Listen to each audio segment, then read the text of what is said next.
Thinking about doing your Masters in Management in the UK this year? Let me guess. You have got the admit letter in one hand and a spreadsheet in the another. Wondering if this is actually worth the cost. Trust me, you are not alone at all. July is usually the season when admits are out, deposits are paid, and reality kicks in. It's also the moment when most students start asking, wait, is this MIM actually a good return on investment? So, in this video, let's break that down together. If you're considering studying MIM in the UK or you have already committed but still want some clarity, I am going to walk you through the real numbers, career outcomes, visa changes, and what your life could actually look like post MIM. And by the end, I promise you will have a far clearer picture of whether this is the right move or if you need to rethink your plan. Let's start with why the UK even became such a hotspot for MIM students, especially from countries like India, China, and Nigeria.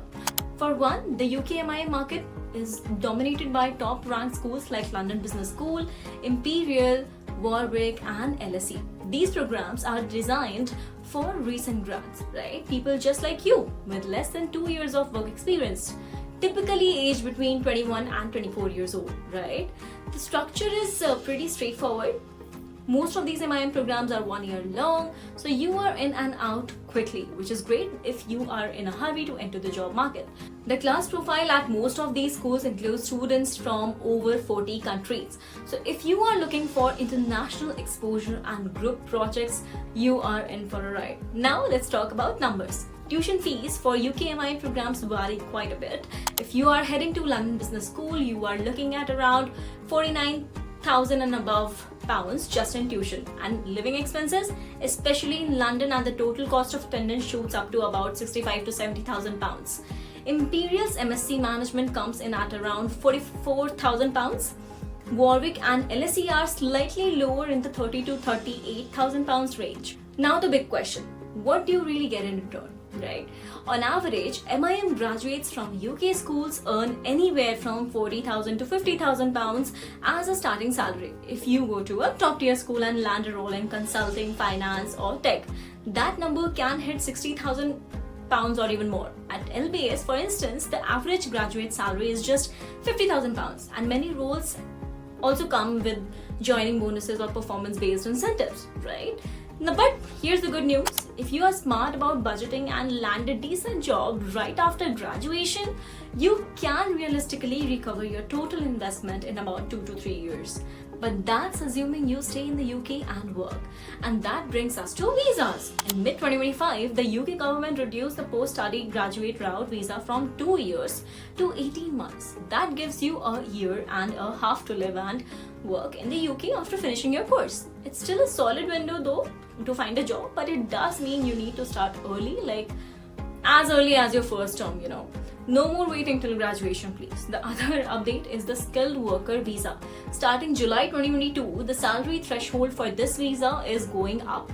So now to switch from the graduate route to a skilled worker visa, your job needs to pay at least 25,600 pounds. That makes job selection even more important. You will want to prioritize employers that are registered sponsors and are offering competitive salaries. Fortunately, many UK MIM grads are recruited by big name companies. Think like McKinsey, BCG, Deloitte, Amazon, Goldman Sachs, and even Google. And those firms do meet the visa requirements, right? But let me be honest here, if you're expecting the university to hand you a job on graduation day, you will be highly disappointed. Schools like LBS and Imperial give you an amazing career team, access to employer events, and networking tools. But the hustle, that part is on you. Students who start networking by November attend every employer session, polish their resume, and send out well-written applications are the ones who actually land jobs by spring. Everyone else ends up stressed by May. Now let's talk about scholarships, because this could change your ROI dramatically. Most UK MIM programs offer merit-based scholarships, and if you're applying with a high GPA or strong GMAT or GRE, you have a decent shot. For example, Imperial recommends a GMAT score of 600 plus, or 605 plus, and their class average is 666. The higher your score, the stronger your chances of getting funding. Some schools even offer need-based or diversity scholarships, especially for Indian, African, and female applicants. But do note, by July, most scholarship pools are exhausted, finished. So if you are watching this now, your best bet is to email the admissions office and ask about waitlisted awards or funding reallocation. Now comes the career planning piece.